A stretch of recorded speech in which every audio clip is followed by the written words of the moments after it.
You can't create a life you love by shaming yourself into becoming someone else. I used to live that way in the past, and let me tell you, it didn't feel great. The thing is, most of us weren't really taught how to build a life we love. We were taught how to be productive, how to be impressive, how to be busy, but not how to feel grounded, aligned, and connected to the life we're actually living. So today, I'm gonna show you what actually creates a life you love. Before we start, I want to make a quick announcement and share something I've been working on for the last few months. I've just launched my new private community called Enough, Your Space for Gentle Growth. If you're someone who always tries so hard, if you're tired of feeling behind, or if you want to design your life from a place of self-love, this community is for you. The first 50 members can join at a special price. All the information is going to be linked in the description below. Alright, so the first component of creating a life you love is realizing that you can approach goal setting and change in your life from two different places: carrot versus stick. The first place is what we call the stick approach, trying to improve your life by beating yourself up. You don't like something about yourself, you shame yourself into changing it. You push harder and harder because you feel like you're constantly not enough. And honestly, this is the approach most of us grew up with. This is how I used to view self-improvement for myself. And yes, you can build habits and achieve goals this way. You can push yourself, you can force yourself, you can rely on your willpower, and then burn yourself out and do this all over again. And you can still get results. That's why a lot of us do it. But the thing is, with this approach, nothing ever feels good enough. And often you end up achieving goals that lead you somewhere you never really wanted to go. And now let's look at the second approach, something that is extremely foreign to most of us if we really think about it. The much more rare carrot approach. The way I look at it is, it's when you love yourself enough to change. When you build goals from compassion, not shame. When you show up for your habits because they support what you like doing right now and who you want to become. This is the approach that I want you to keep in mind while creating a life you love. Showing up not because I hate who I am, but because I love myself enough to commit to the life I want to build. Because real lasting change happens when it becomes a part of your identity. When you stop fixing yourself constantly, when you stop nitpicking yourself and start supporting yourself no matter what. And this is what I want you to think about more. How can you approach designing your life from this carrot perspective, not the stick approach? And for me, a big part of all of that is learning on purpose and protecting my energy. And that's exactly where today's sponsor, Cognify AI, comes in. Cognify is an AI-powered learning and productivity platform that helps you actually remember what you learn and organize everything so you're not feeling overwhelmed. Here's how I've been using it recently. I can drop the key ideas into Cognify as notes. It doesn't just store them, it helps you remember them up to 4x deeper with smart note-taking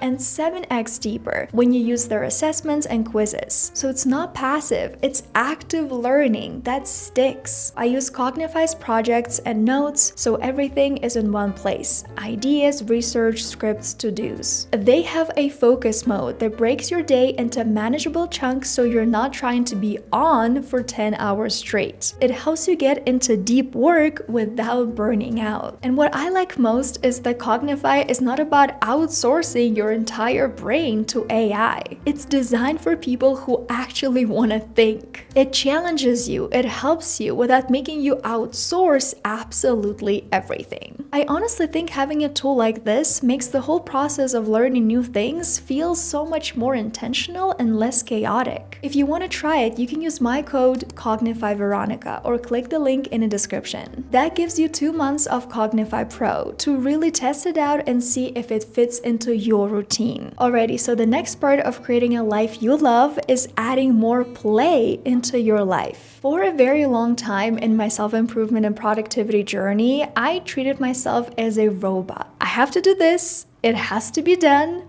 no questions asked. And if something wasn't contributing to my productivity, I deemed it as useless. Like, why should I spend my time on it if it's not connected to my productivity journey. But the thing is, play while being non-productive is actually extremely important for us. It's not just optional, it's a biological need. Our brains are literally wired for it because enjoyment is a guide to finding the right habits or the right goals for you.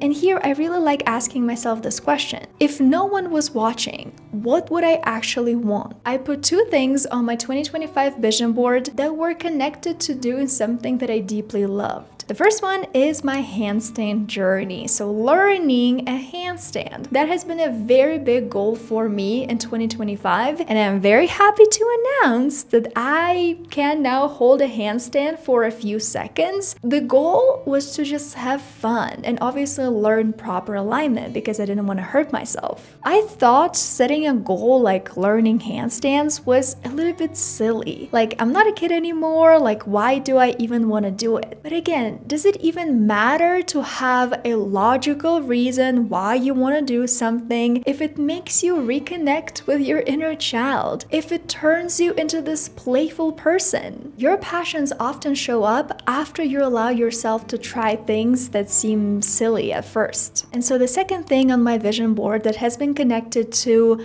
me doing something for me was doing a yoga teacher training. Without looking at everyone else and thinking, what do they want to do? Or maybe I'm gonna be like them. Can I do it? What do I want to do? It doesn't matter what all of those other people are doing and what they're thinking. And so definitely going and doing my yoga teacher training and getting my certificate has been one of the biggest decisions in 2025, and also like one of the most me decisions ever. During that training, I was able to tap more into my nerd energy, something that I honestly really missed. I really missed being a student, a person who's learning something new, taking tests and taking exams. Now let's talk about this one exercise, the Good Time Journal, that has been extremely helpful when it comes to creating a life I love. So one of the biggest misconceptions I see online right now is that you're constantly becoming. You're always focused on building this best or better version of yourself. Like, you're never being yourself in the moment. You're never enough as you are right now. You're always upgrading. You're always working on this next version, OS 2, OS 3, OS 4. This is why we get stuck living in the future, because we realize that our present lives are imperfect, but they aren't supposed to be. So I read this book recently. It's called Designing Your Life. I did like it, even though some of the parts felt a little bit dry to me. That is why I would highly recommend the workbook from this book. This workbook is truly, truly amazing. And in this book, Designing Your Life, there is an amazing quote that I really like, and I literally want to save it and like print it out and have it everywhere in my room. It's rare that people sail beautifully straight through their beautiful lives, always looking beautiful. I honestly love this quote because usually that's not what we see, right? On the surface, on social media, we think that everything is always supposed to be amazing, beautiful, life is supposed to be perfect all the time, and if it's not perfect, then you're failing, something is wrong with you. If I were to choose one specific exercise from this workbook, I think it would be the Good Time Journal, because it helps you focus on your life right now. It helps you understand your energy and how to protect it best. Here it gives you a lot of examples of how to do it and what all of these little meters mean. What I did was for 3 weeks, and yes, you have to do it for around a month. This is very, very important. You have to log in all of your activities, everything that you do, all of the things that you spend your time on. So basically you have your engagement meter. If your engagement was low or high, maybe you were in the state of flow, and also your energy, like whether you felt energized or drained. And I promise you, if you do this exercise consistently for 3 weeks, you will know yourself in ways you never have before. Because you can only manage your energy in effective ways when you look for patterns. And this exercise helps you look for patterns. One thing that wasn't obvious for me at all at the very beginning when I just started doing this exercise is that when I work, if I can see my phone somewhere next to, my space, my computer, even my side vision, if I can kind of see my phone, that makes me feel really anxious for some reason. And like any little work task I do, I'm always tempted to check my phone. And so now all I do is I just leave my phone in another room or I hide it somewhere so that I can't see it, so that visually it's not somewhere around me. Because a life you love is built on awareness, and awareness comes when you pay attention to yourself. So now finally, let's look at these top 3 areas. They make me think, yes, I'm actually building a life I love, or not quite, and I need to change something about them. The first area is my relationship to myself. We've already mentioned the treating yourself with a carrot or a stick, and I have to mention here, carrots do include boundaries too. Sometimes we all need to set some boundaries to protect ourselves, and it doesn't always feel great in the moment. Setting boundaries sometimes makes you feel extremely guilty. The second important area is my relationship with people around me. My communication skills, again, my boundaries. Am I able to express myself in a kind way? Am I surrounding myself with people who uplift me, who share my values? And the final big area is how I approach goal setting. Because honestly, your goals can be small,